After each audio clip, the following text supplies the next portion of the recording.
అలా చేస్తే మనం వాళ్ళ ఆటలు వాళ్ళ గుప్పిట్లో ఉండమంట. వాళ్ళ ఆట గుప్పిట్లో ఉండడం, వాళ్ళ ఆట సాగోగియడం. ఆ! ఎందుకంటే ఎప్పుడైతే మంచి చేస్తామో ఎవరిని లెక్క పెట్టరన్న. ఇప్పుడు నేనే ఉన్నా. నేను మంచి చేస్తాను నన్ను ఎవరు లెక్క పెడతారన్న? మహేందర్ వదిలేస్తారు. ఆ క్షణం హైప్ చేస్తారు. తర్వాత వదిలేస్తారు. ఆయన పని ఆయన చేసినట్టుగా. వాస్తవంగా వాళ్ళకి చేయాలన్న ఉద్దేశ్యం ఉండదన్న. చాలా మార్చాలనుకుంటే 5 సంవత్సరాలు చాలన్న. విద్యా వ్యవస్థ ఏ వ్యవస్థను మార్చాలి 5 ఏళ్ళు చాలు. కళ్ళు మూసుకొని ఆయననే 4 సార్లు సీఎం చేసే అధికారం కంటే ఉంటది ప్రజలకు. కాకపోతే వీళ్ళంతా కరప్టెడ్ అయిపోయి ఏదో ఒకటి నేను సంపాదించుకోవాలి వ్యక్తిగతంగానే నేను వాస్తవంగా చెప్పాలంటే రాజకీయాల్లో రాకముందు ఉన్న ఒక్క ఎమ్మెల్యే ఇప్పుడు రాజకీయాల్లో వచ్చినాక 5, 10 ఏళ్ల తర్వాత ఎమ్మెల్యే అయినాక వాళ్ళ ఆస్తులు చూసుకోండి అన్న లెక్క ఎక్కడ పోయిందసలు. ఓహ్! ఆ! అవును. వాళ్ళది వాళ్ళు చెప్పుకోరు గానీ బినామీల పేర్ల మీద ఉండొచ్చు. ఏదైనా ఉండొచ్చు కానీ అవును. ప్రజలకు తెలుసు కదన్న. అవును. ఇప్పుడు లెక్క ప్రకారం ప్రతి ఎమ్మెల్యే ఆస్తులు ఎంతున్నాయనేది ప్రజలకు ప్రతి ఒక్కరికి తెలుసు. హ్మ్. అంటే బయటికి చెప్పుకోలేరు. మా ఎమ్మెల్యే ఆడ 20 ఎకరాలు కొనేసిండు. ఈడ 30 చెప్పుకుంటూనే ఉంటారు. ఎందుకంటే ఎక్కడ చిటిమనో ప్రజలకు ప్రతి ఒక్కటి తెలుస్తది. అవును. కానీ చెప్పలేకపోతారు. బయటికి రాలేకపోతారు. అంటే ప్రశ్నించే తత్వం రావాలన్న ప్రతి ఒక్కరికి వాస్తవంగా. ఇప్పుడు నేను పోతున్నా అంటే రోడ్ ఖరాబ్ ఉంది. రోడ్ వీడియో లైవ్ తీసి ఎమ్మెల్యేని ట్యాగ్ చేసి సోషల్ మీడియాని వాడాలి. గట్టిగా వాడాలి. ప్రతి ఒక్కరు వాడాలని నేర్చుకున్నాను. ముఖ్యంగా యువతకు నేను చెప్తున్నా. హ్మ్. ఎక్కడ ఏ సమస్య ఉన్నా ఫోన్ చేయడం అన్నీ మానుకోండి. సోషల్ మీడియాని వాడుకోండి గట్టిగా. మా కాన్స్టిట్యుయెన్సీ, మా ఊరు అని మంచిగా లైవ్ వీడియోలు పెట్టండి. ఎందుకంటే అవేర్‌నెస్ రాకపోతే మారదన్న వ్యవస్థ. అంటే జరగాలి. ఏం జరుగుతుందనేది ప్రతి ఒక్కరికి తెలవాలి. ఈ ఎమ్మెల్యే ఇంతనా, అంతనా అంటే మార్పు రావాలంటే ప్రశ్నించే తత్వం రావాలన్న. ప్రశ్నించే తత్వం రావాలంటే నువ్వు ఓటు అమ్ముకోకూడదు. అంతే. ఓటు అమ్ముకుంటే నువ్వు ప్రశ్నించాలా? ఏం రా నువ్వు 5,000 ఇచ్చి పుణ్యానికేసినావా? ఎట్లా చేస్తా?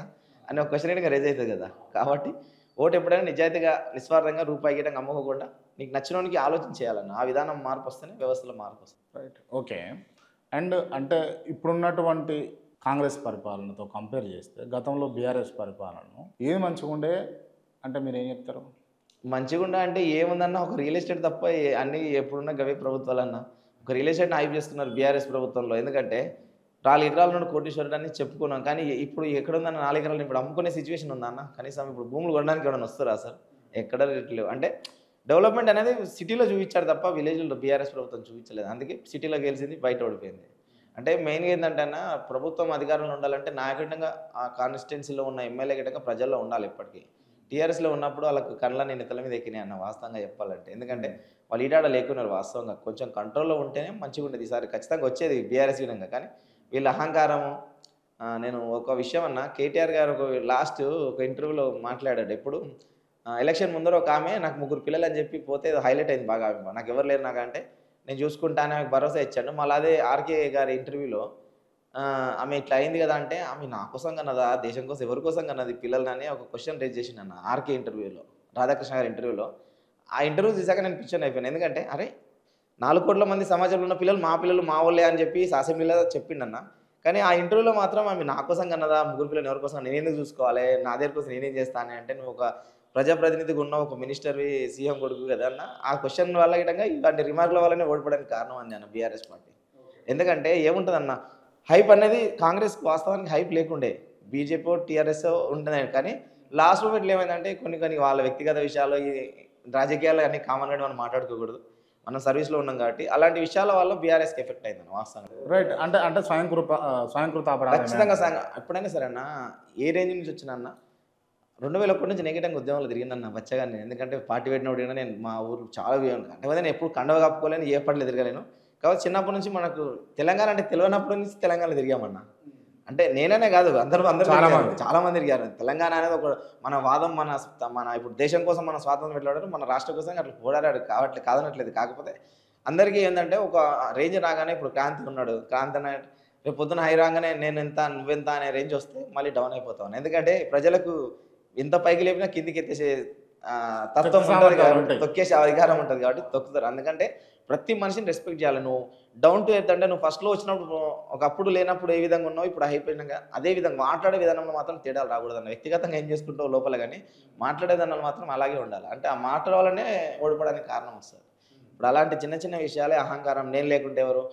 నేను సీఎం కాకుంటే ఇంకోడెవడైతాడు? నేను మినిస్టర్ కాకపోతే ఇంకోరైతాడంటే అన్న పైనుంచి ఎన్టీఆర్ నుంచి చూసుకుంటే వైఎస్ఆర్ వరకు చాలా మంది చచ్చిపోతుంటారన్న మధ్యలో. కాబట్టి ఎవరికీ శాశ్వతం కాదన్న. ఇప్పుడు ఇప్పుడు ఇప్పుడు కాంగ్రెస్ పరిపాలన ఎట్లుంది అనంటే ఏం చెప్తావు? అన్న ఎట్లుందన్న అంటే అన్న ఇప్పటికైనా ప్రభుత్వం నిన్ను ఒకటే వేడుకుంటున్నా హ్మ్. ఉచిత పథకాలు అనేది ఎత్తేయాలన్న వాస్తవానికి ఎవరికి అవసరం అన్న ఇప్పుడు నువ్వు ఊళ్ళో చూసుకోమన్నా ఏది రేషన్ కావచ్చు అన్న నాకు రేషన్ ఉందన్న నేను క్యాన్సిల్ చేయమని వేడుకుంటున్నా లాస్ట్ ఇయర్గా టీఆర్ఎస్ రోజు నాకు కుదురు రేషన్ వాస్తవంగా నేను తిననన్న ఎందుకంటే మేము వ్యవసాయం ఇష్టం పండించుకుంటాం అన్న బియ్యం ఎవరు తింటారన్న అదే 10 రూపాయలకు అమ్ముకుంటున్నాను మళ్ళీ.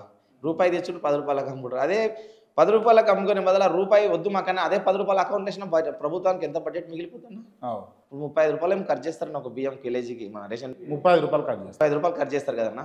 35 అదే 10 రూపాయలు వీళ్ళ అకౌంట్లో 25 గవర్నమెంట్ సేఫ్ అయితే ఎంత? అదే 35 ఇస్తే బ్రహ్మాండంగా అది. ఆ 35 ఇచ్చినా ఇంకెంతమందికి అంటారు.